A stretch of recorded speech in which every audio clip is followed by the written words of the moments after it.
आज के इस आशीषित दिन में परमेश्वर के नाम की स्तुति हो। आज हम उत्पत्ति 3 अध्याय के 21वें वाक्य में से मनन करने वाले हैं। यहाँ ऐसा लिखा है, और यहोवा परमेश्वर ने आदम और उसकी पत्नी के लिए चमड़े के वस्त्र बनाकर उनको पहना दिए। इस वचन के आधार पर आज हम वस्त्र की प्राथमिकता विषय पर मनन करेंगे।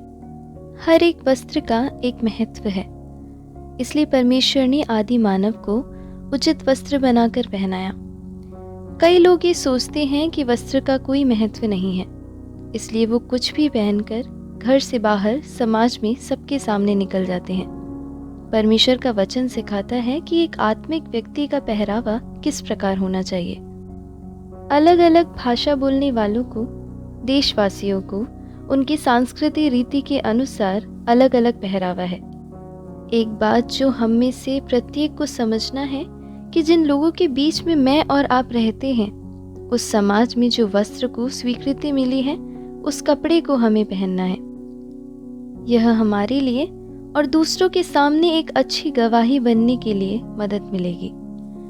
हम जरा सोचे, जब हम किसी पार्टी में, खेल के मैदान में, स्कूल कॉलेज में, दफ्तर में इंटरव्यू के लिए जाते हैं, तो उस समय हम अलग अलग कपड़े पहनकर जाते हैं। ऐसा है तो जब हम परमेश्वर की आराधना करने के लिए कलीसिया में आते हैं, तो हमें उचित कपड़े पहनकर ही आना है। इसका अर्थ है कि हमें बिल्कुल सरल कपड़े पहनकर आना है। कारण, जो व्यक्ति एक कारखाना या फैक्ट्री में, अस्पताल के ऑपरेशन थिएटर में काम करते हैं, तो वहाँ पहनने के लिए निर्धारित कपड़े हैं जो उन्हें पहनना होता है। ऐसा है तो जब हम कलीसिया में आते हैं, तो उचित वस्त्र पहनकर ही आना है। यदि हम किसी कंपनी में इंटरव्यू के लिए जाते हैं, तो जो कमीज हमने पहन रखा है, यदि वो इस्त्री नहीं की है, या फिर उसका बटन सही से नहीं डला है, या फिर हमने दाढ़ी नहीं बनाई है, और इसी रीति से जाए, तो वास्तव में हमसे सवाल पूछे बगैर ही हमें अयोग्य ठहरा देंगे और हमें वहां से बाहर निकाल देंगे। यानी परिस्थिति के आधार पर जो व्यक्ति पोशाक पहनकर जाता है, उसे स्वाभाविक रूप से स्वीकृति मिलेगी। केवल यही नहीं, उस व्यक्ति को खुद पर आत्मविश्वास भी होगा। एक लेखक ने इस प्रकार से कहा, एक रूप के लिए एक भाषा है।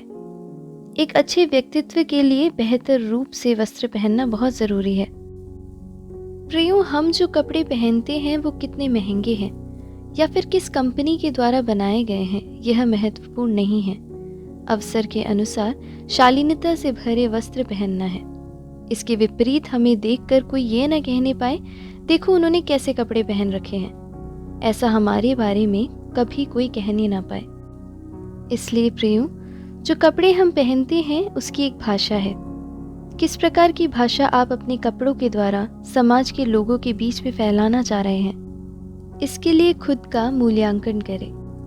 पुराने ज़माने में एक ऐसा समय था जब हम सोचते थे कि हम क्या पहने, लेकिन आज प्रभु की दया से परमेश्वर ने उस परिस्थिति को बदल दिया है। आज प्रभु ने हमें ज़रूरत के अनुसार, यहाँ तक कि उससे कहीं अधिक वस्त्र हमें दिया है। इसलिए कुछ भी या फिर कैसे भी कपड़ा हमें नहीं पहनना है। हमारे कपड़े का पहरावा परमेश्वर के योग्य होने दे। परमेश्वर हमारे वस्त्र धारण से खुश हो। हमारे समाज में हमारे कपड़े पहनने के द्वारा एक अच्छी गवाही होने दे। प्रभु हमें इस वचन के द्वारा आशीषित करे। आप सबका दिन अनुग्रहित हो।